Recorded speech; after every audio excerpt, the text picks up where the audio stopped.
दोस्तों, स्वागत है आपका।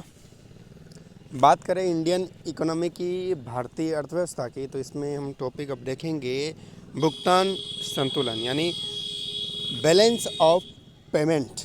भुगतान संतुलन क्या होता है, इसके संदर्भ में जानेंगे। आपसे भी निवेदन रहेगा, चैनल को सब्सक्राइब कीजिए। देखिएगा, आरबीआई के अनुसार, आरबीआई यानी रिजर्व बैंक ऑफ इंडिया के अनुसार क्या है, किसी देश का भुगतान संतुलन उस देश के निवासियों और शेष विषय के मध्य होने वाली समस्त आर्थिक लेन देन का लेखा जोखा होता है। आरबीआई क्या कहते हैं इसके अंतर्गत, किसी देश का भुगतान संतुलन जो है उस देश के निवासियों शेष विषय के मध्य होने वाले समस्त आर्थिक लेन देनों का लेखा जोखा होती है। लेन देन का लेखा जोखा होती है उस अंतर्गत जो निवासी उस देश में हैं और उसके मध्य जो इकाइयाँ काम में ले रहे, जो लेन देन करते हैं, उसका लेखा जोखा है भुगतान संतुलन। ठीक है, भुगतान संतुलन किसी भी देश के आर्थिक स्थिति का चित्रण प्रस्तुत करता है। भुगतान का संतुलन की बैलेंस ऑफ पेमेंट यानी लेन देन का हिसाब जो है उस देश की जो आर्थिक स्थिति है उसको चित्रण करता है। भाई, उसे पता लगाया जा सकता है कि इस देश की हालत कैसी है। ठीक है, भारत में भुगतान संतुलन को आरबीआई द्वारा तैयार किया जाता है। भुगतान संतुलन कौन तैयार करता है भारत में? रिजर्व बैंक ऑफ इंडिया करता है। ठीक है, बात करें भुगतान संतुलन आईएमएफ यानी इंटरनेशनल मॉनेटरी फंड, अंतर्राष्ट्रीय मुद्रा कोष के नियमों के अनुसार तैयार किया जाता है, जो डॉलर के रूप में तैयार होता है। भुगतान संतुलन शेष क्या होता है इसके संदर्भ में देखें।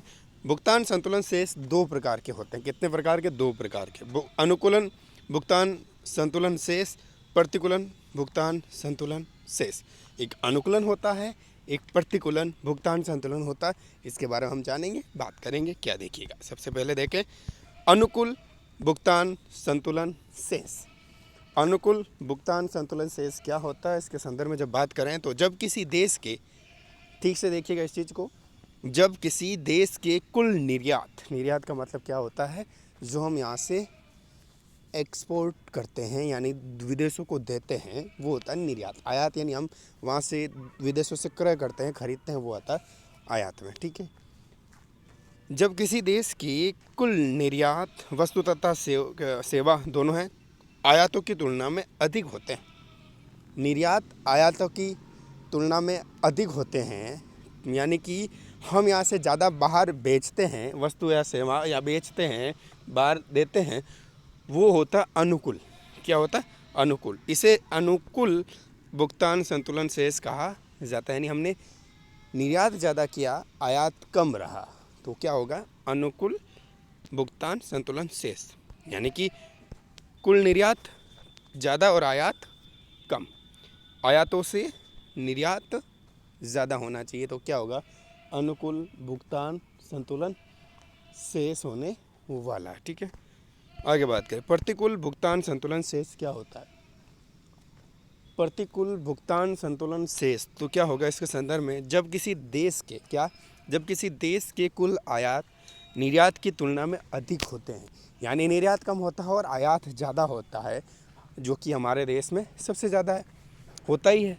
ठीक है, यानी हम बाहर से ख़रीदते ज़्यादा हैं तो वो आयात ज़्यादा हो जाएगा। जब हम दूसरों से ख़रीदेंगे तो उधार होता है, एक तरीके से हम दूसरों से लेते ही लेते हैं, तो एक तरीके से प्रतिकूल स्थिति है ना। हम देने वाले नहीं, हम लेने वाले ज़्यादा, तो प्रतिकूल हो जाएगा। अधिक होते हैं उसे प्रतिकूल भुगतान संतुलन कहा जाता है, भुगतान संतुलन शेष कहा जाता है। कुल आयात ज़्यादा होते हैं निर्यात से, कुल आयात ज़्यादा होता है निर्यात से। ठीक है ना, तो क्या होगी? वो प्रतिकूल। देखो, वर्ष 2017-18 की बात करें तो भारत का विदेशी व्यापार इस तरीके से रहा।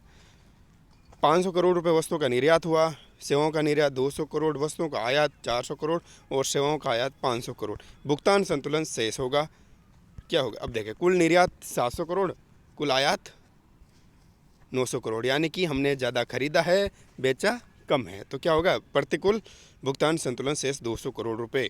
ठीक है, अब देखते हैं।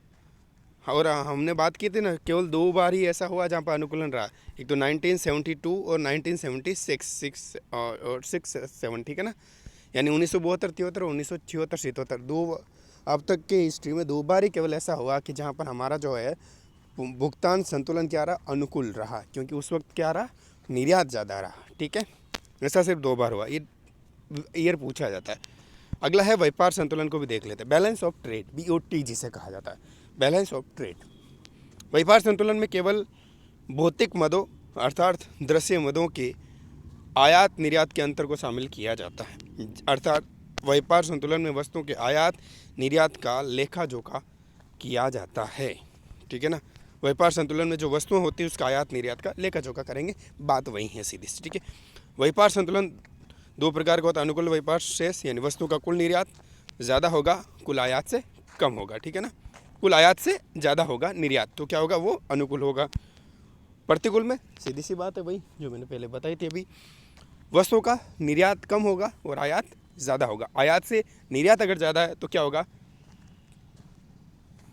क्या होगा, आयात अगर आपने ज़्यादा किया है तो क्या होगा, प्रतिकूल हो जाएगा, सीधी सी बात है। भुगतान संतुलन तथा व्यापार संतुलन में जो अंतर हैं बेसिक देखिएगा, कुछ अंतर देख लेते हैं, ठीक है। भुगतान संतुलन की बात करें तो इसके संदर्भ में भुगतान संतुलन में वस्तुओं तथा सेवाओं दोनों के आयात निर्यात को लेखा जोखा होता है। भुगतान संतुलन में क्या होता है, पेमेंट हम भुगतान करते हैं, सीधी सी बात है, तो उसमें सेवा और वस्तु दोनों के जो लेन देन है उसकी बात दोनों की होती है इसमें। लेकिन व्यापार संतुलन में ऐसा नहीं होता, सिर्फ व्यापारिक दृष्टि से। तो व्यापार संतुलन में केवल वस्तुओं यानी कि हम जो वस्तु बेच रहे हैं, ले रहे हैं, दे रहे हैं, उसका लेखा जोखा होता है किसमें, व्यापार संतुलन में, ठीक है। अब दूसरी तरफ भुगतान संतुलन में क्या होता है, भुगतान संतुलन में शेष किसी भी देश के विदेशी व्यापार को एक विस्तृत अवधारणा है। ये एक विस्तृत अवधारणा है क्योंकि इसमें व्यापार संतुलन शेष भी सम्मिलित होता है, व्यापार भी इसमें सम्मिलित रहता है क्योंकि सेवा इसमें सम्मिलित है ना, वस्तु इसमें सम्मिलित है ना, इस कारण से व्यापार संतुलन विदेशी व्यापार की संकीर्ण अवधारणा है। व्यापार संतुलन किसी जो विदेशी व्यापार की क्या एक संकीर्ण अवधारणा है, ठीक है। भुगतान संतुलन के संबंध में सरकार द्वारा किए गए उपाय देखें तो कुछ ये देख लेते हैं। RBI द्वारा 20 अगस्त 1994 को रुपए को चालू खाता यानी कि करंट अकाउंट में पूर्ण रूप से परिवर्तनीय घोषित कर दिया गया।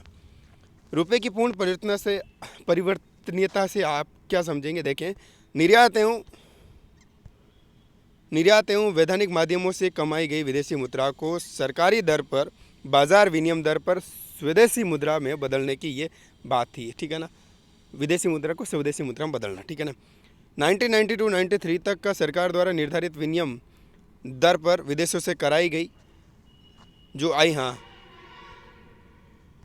विदेशों से जो कमाई गई मुद्रा को स्वदेशी मुद्रा में बदला जाता है, ठीक है। सरकारी विनिमय दर कम होने के कारण विदेशी मुद्रा को कमाने वाले व्यक्ति इस मुद्रा का जो है हवाला बाजार में ये बदल देते थे, ठीक है। हवाला बाजार में जो ऊपर से 2 नंबर के थ्रू करते थे जिससे काला धन आता था। यानी आज भी जो है ऐसे बहुत सारे ट्रेड मार्केट करते हैं जो RBI के अंतर्गत यहाँ पता नहीं चलता, यहाँ से नहीं करवाते हैं, वो हवाला बाजार का देते हैं, किसी ब्रोकर के द्वारा वो इस विदेशी मुद्रा को भारतीय मुद्रा में कन्वर्ट कर लेते हैं ना। तो इस प्रकार का जो उससे क्या कहा जाएगा, हवाला बाजार में आता है, 2 नंबर में आता है, ठीक है ना। हवाला बाजार से आज से उस काले बाजार से जहाँ पर विदेशी मुद्राओं का क्रय विक्रय किया जाता है, ठीक है ना। चालू खातों में रुपए की पूर्ण परिवर्तनीयता से पूर्व विदेशी मुद्राओं का एक भाग जो सरकारी कोष में जाना चाहिए था वो खुले बाजार में पहुंच जाता था, ठीक है ना। जिससे काले धन की मात्रा बढ़ने लगी थी, इसलिए आर्थिक सुधारों के भाग के रूप में चालू खातों में रुपए की पूर्ण परिवर्तनीयता को क्या कर लिया गया, स्वीकार कर लिया गया, ठीक है। 20 मार्च 2006 को तारापोर समिति कौन सी बनी, 20 मार्च 2006 को तारापोर समिति बनती है। इसकी सिफारिश पर पूंजी खाते में रुपए की पूर्ण परिवर्तनीयता को स्वीकार किया गया। रुपए की पूर्ण परिवर्तनीयता को क्या गया, स्वीकार किया गया। जुलाई 1991 में भारत में तीसरी बार रुपए का अवमूल्यन हुआ, डिवैल्यूएशन, ठीक है। 2016 में नोटबंदी हुई था, वो क्या था, वो था डीमोनेटाइजेशन, यानी कि बात करें वो था मुद्रीकरण, ठीक है। वो था विमुद्रीकरण और ये अवमूल्यन दोनों अलग है। सितंबर 1949, ठीक है। उसके बाद 2 जून 1966 को, ठीक है। दर पर बाजार विनिमय दर पर स्वदेशी मुद्रा में बदलने से, ठीक है, इसका मतलब जो है अवमूल्यन किया गया, ठीक है। ये हमने किया, ये बात की। अब देखते हैं आगे।